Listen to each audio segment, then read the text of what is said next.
కుమిలిపోతూ ఉన్నావా? కృంగిపోతూ ఉన్నావా? నీ యొక్క బాధలను బట్టి, నీ యొక్క సమస్యలను బట్టి, నీకున్న ఆర్థికమైన పరిస్థితులను బట్టి, నీ యొక్క అనారోగ్యమైన పరిస్థితిని బట్టి చింతిస్తూ ఉన్నావా? రాత్రి నిద్రించుండగా నీ యొక్క పడక అనేది కన్నీరుతో నిండి ఉంటుందా? నీ యొక్క బంధుమిత్రులకు, నీ యొక్క స్నేహితులకు, నీ కుటుంబస్తులకు నీ యొక్క బాధలు చెప్తుంటే వారు నిన్ను హేళన చేస్తూ ఉన్నారా? అయితే పరిశుద్ధ గ్రంథమైన బైబిల్ నుండి నీకు ఒక విషయం జ్ఞాపకం చేయాలని ఆశపడుతూ ఉన్నాను.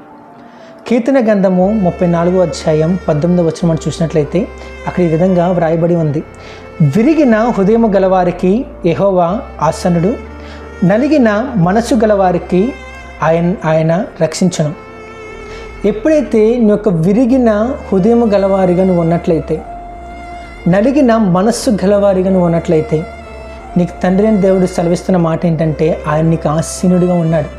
You are not alone, you are not forgotten. God knows your pain, God is with you. ఎప్పుడైతే మనం నమ్ముతామో దేవుని యొక్క కార్యాలు అనేది మన జీవితంలో చూస్తాం.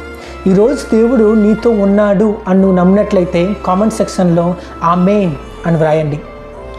సో చాలామంది వారి యొక్క జీవితంలో కుమిలిపోతూ ఉంటారు. ఎందుకంటే వాళ్ళ యొక్క సమస్యలు అనేవి దేవుని మీద పెట్టకుండా వాళ్ళు సొంతంగా ఆ యొక్క బర్డెన్ అనేది మోసుకొని నడుస్తూ ఉంటారు.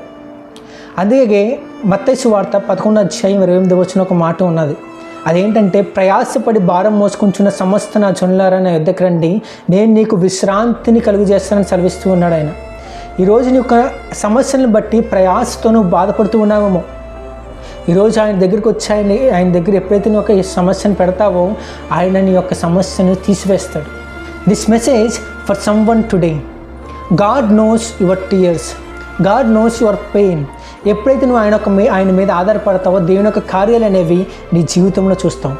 అటువంటి కృప తండ్రి అయిన దేవుడు మనందరికీ కలుగుజేయనుగాక.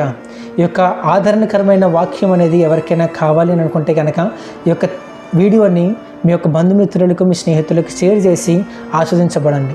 అటువంటి కృప తండ్రి అయిన దేవుడు మనందరికీ కలుగజేసి నడిపించునుగాక. ఆమేన్, ఆమేన్, ఆమేన్.